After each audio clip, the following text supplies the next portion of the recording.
Didik TV KPM.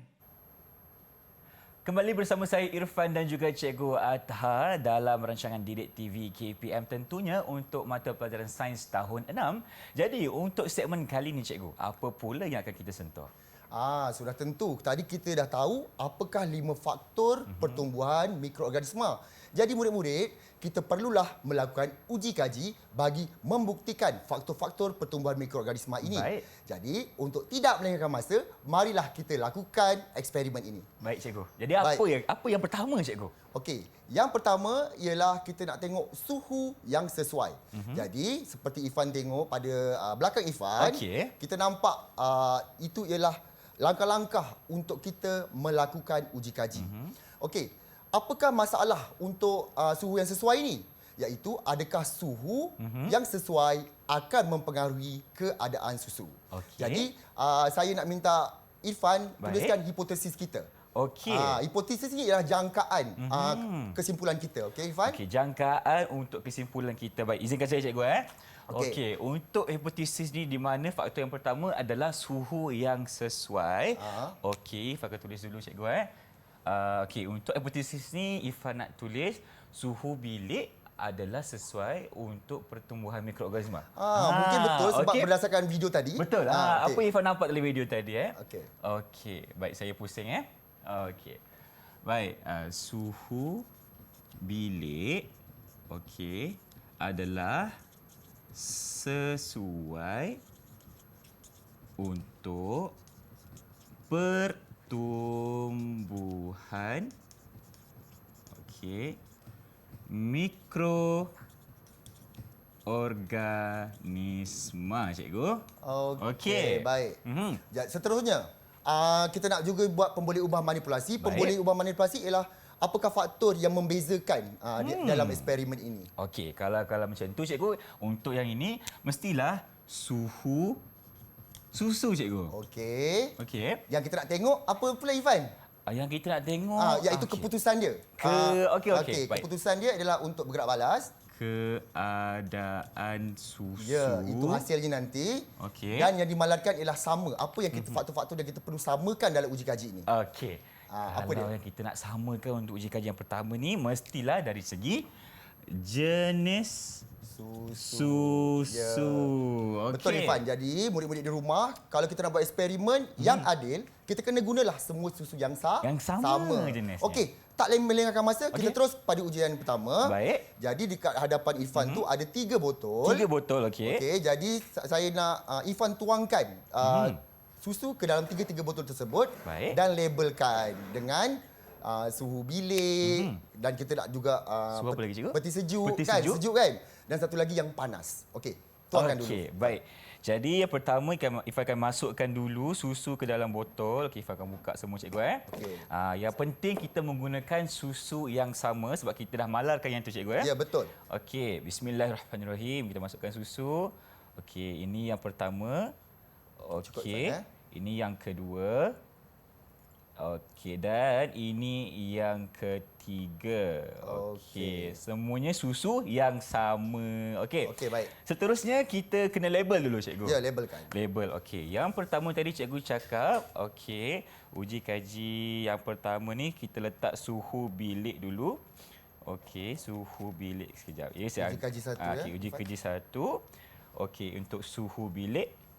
Okey, yang pertama. Yang kedua, okey, uji kaji yang pertama kita letak untuk peti sejuk. Okey. Lagi satu tadi Cikgu? Suhu bilik, Dengan peti sejuk. dekat dalam termos.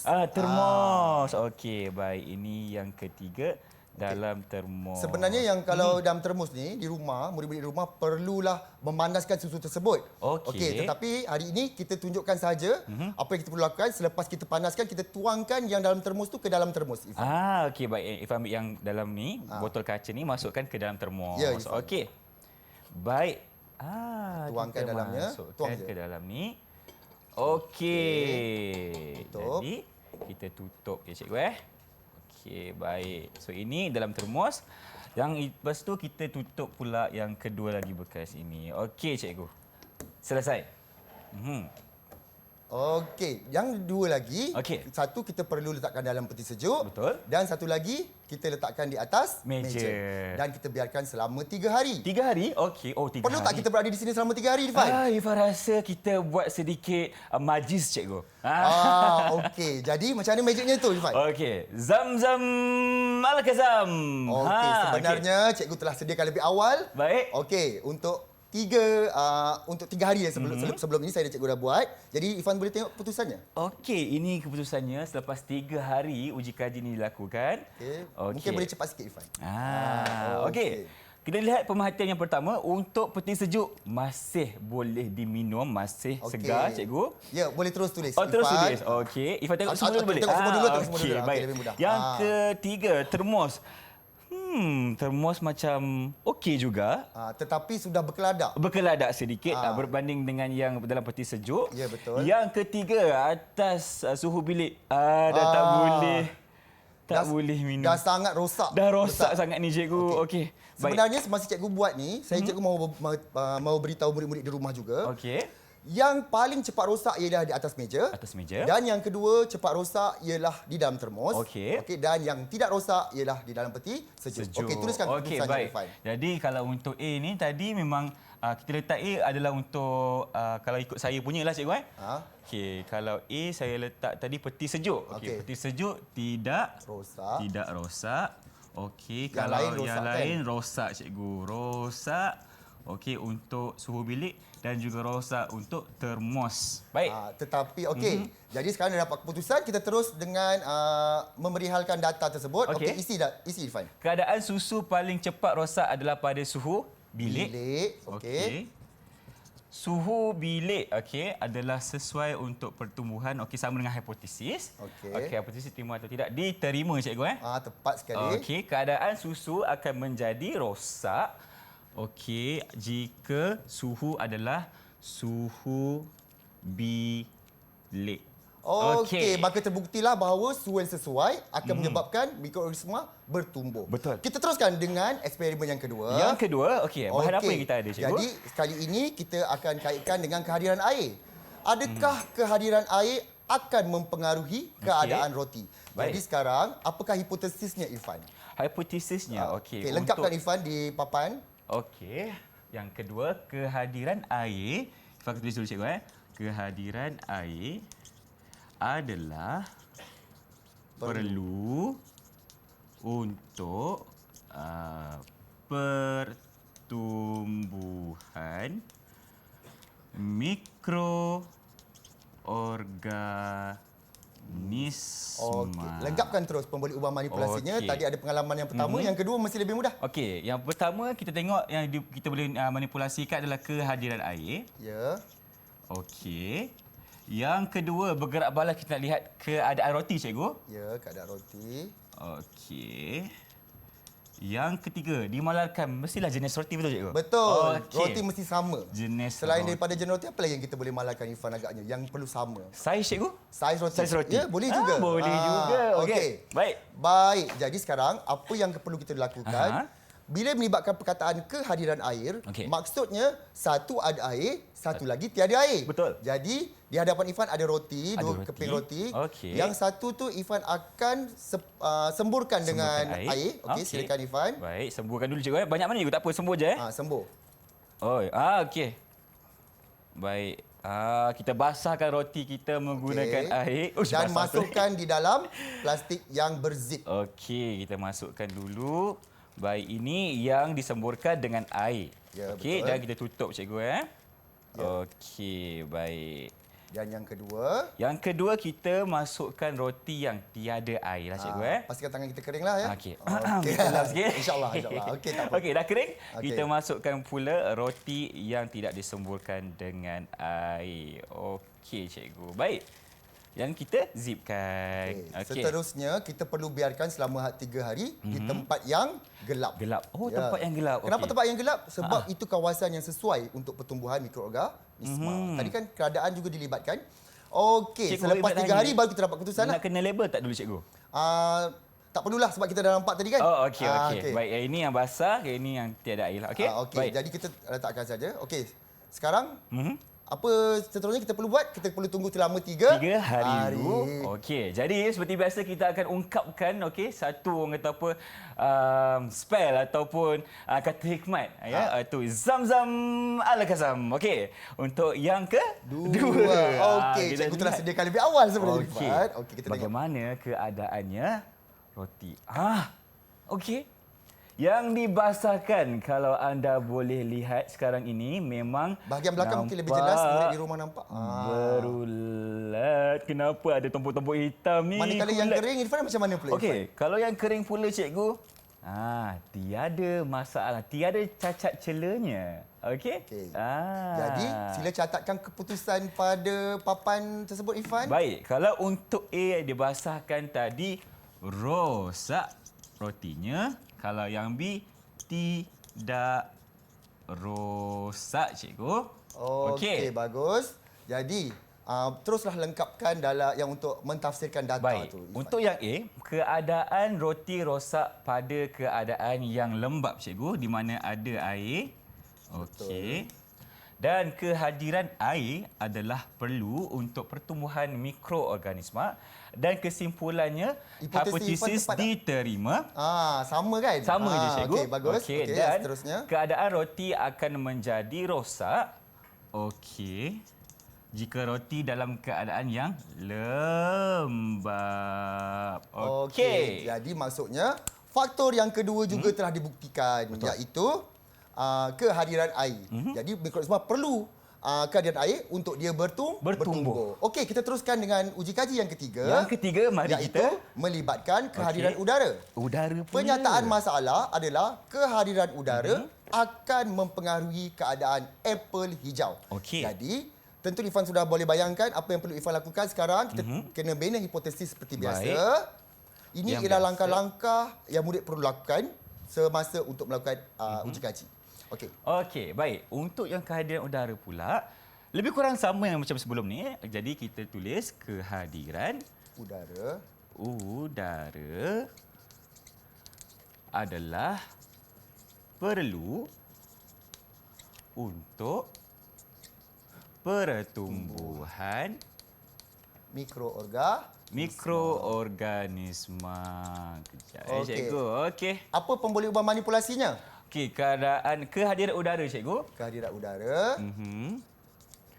Okey. Bergerak badan, kita nak tengok apa sekarang? Ini kita tengok roti. Yang ini Keadaan kita tengok apple, cikgu. Betul, keadaan apple. Keadaan apple.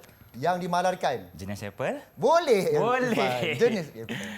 Okey, jenis Okey. apple. Jadi, kita teruskan di meja untuk melakukan uji kaji. Okey. Di mana yang pertama tu Irfan perlu potong dahulu apple tu. Hiris. Hiris habis. kecil-kecil. Okey, murid-murid baik. rumah perlu berhati-hati ya. Betul. Ya, Abang Irfan, pengawasan ibu bapa. kita cuba buat demonstrasi saja. Jadi kalau nak buat kat rumah, perlu dapat pengawasan ibu bapa terlebih dahulu ya. Okey. Okey, baik. Potong, Jadi Irfan akan potong dulu. Bismillah. Hati-hati tau. Okey. Okey. Okey. Banyak mana, cikgu? Okey, lagi satu lagi. Okey, lepas tu Okey. yang tu boleh belah dua lah. Yang dah dibelah tu boleh potong dua. Potong dua lagi? Potong dua. Okey. Satu. Okey. 3, 4. Okey. Okey. 4 daripada tu Irfan boleh letak dalam bekas. Okey, 4 ni 4 letak dalam bekas. bahagian ni. Okey. Ada bekas itu.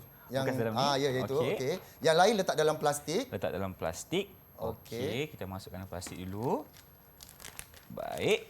Okey, jadi yang di atas, yang dalam bekas tadi kita biarkan saja di atas meja sebab kita biarkan dia dengan udara kan? Dengan udara Yang ini sekeliling. kita kena buat apa, Irfan? Kita kena keluarkan udara Ya, daripada betul. plastik Jadi ni. zipkan dengan ketat dahulu, Irfan. Okey, zipkan dengan ketat dulu. Okey, kita tekan semua, jangan bagi ada udara yang boleh masuk kat sini. Dan seterusnya, cikgu. Okey, kita sedut udara itu keluar. Irfan. Sedut udara pakai pakaian ni. Ya, betul. Okey, jadi Okey, kita tekan betul, Irfan. Nanti okey, tekan Dan betul. laju-laju tarik. Laju-laju je.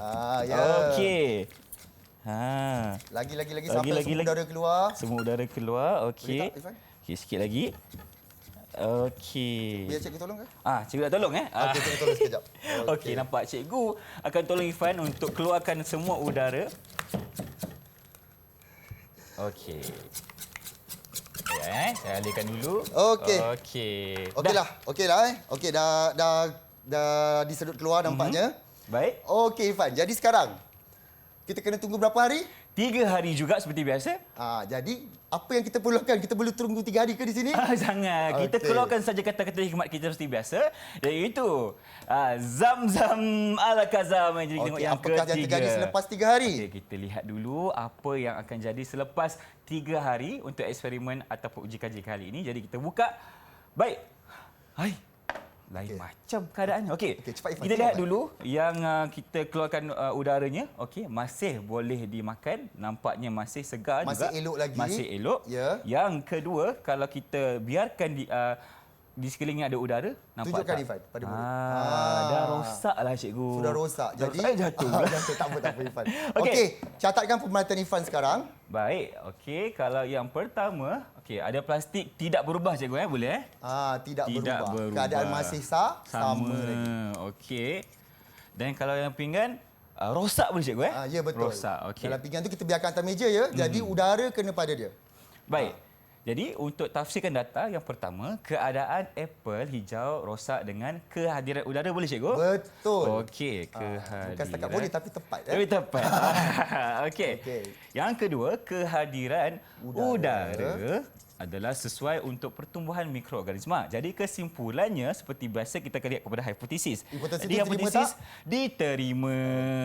Okey, jadi keadaan apple hijau akan menjadi rosak dengan kehadiran udara. Okey. Macam mana cikgu? Okey. Jadi sekarang apa yang kita boleh nyatakan melalui uji kaji tadi, kita dah membuktikan bahawa udara juga telah udara juga boleh menyebabkan pertumbuhan mikroorganisma. Jadi setakat ini kita telah mengkaji 3 faktor yang menyebabkan pertumbuhan mikroorganisma. Yang pertama tadi apa tadi Ifan? Yang pertama kita ada suhu. Ya, suhu yang sesuai. Yang sesuai. Kalau kita cakap suhu saja, macam mana dengan suhunya? Betul. Kalau suhu dekat peti sejuk, mikroorganisma tidak dapat bertumbuh. Okey. Kalau dekat dalam termos, macam mana? Kalau termos pun dirosak juga cikgu. Sebab lama-lama dia akan rosak. Sebab dalam termos ni suhunya tidak tahan lama dan akhirnya dia akan jadi suhu bilik juga dan dirosak juga. Baik. Jadi suhu yang paling sesuai untuk mikroorganisma bertumbuh ialah Suhu bilik. Suhu bilik. Itu yang pertama. Jika faktor suhu.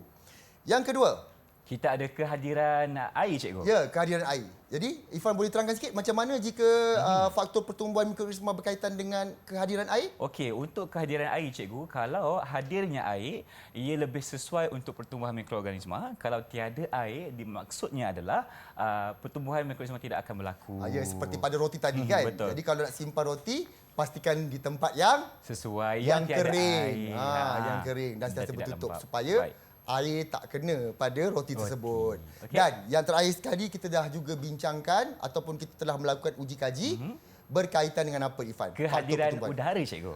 Kehadiran udara. Bila kita keluarkan udara daripada apple, jadi apple tersebut masih dalam keadaan yang Baik. baik. Tapi kalau kita Letakkan di atas meja. ada tak atas meja dan terdapat pada udara, apa jadi Ifan? Akan rosaklah cikgu. Ya, betul Ifan.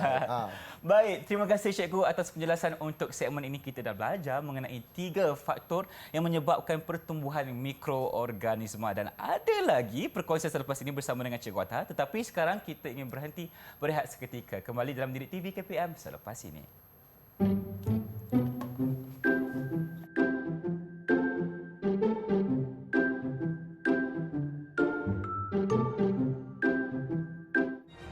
Tahukah kawan-kawan, probiotik merujuk kepada bakteria baik yang memberi manfaat kesihatan kepada tubuh manusia. Manakala kewujudan bakteria jahat yang banyak dalam infus boleh mempengaruhi emosi seseorang.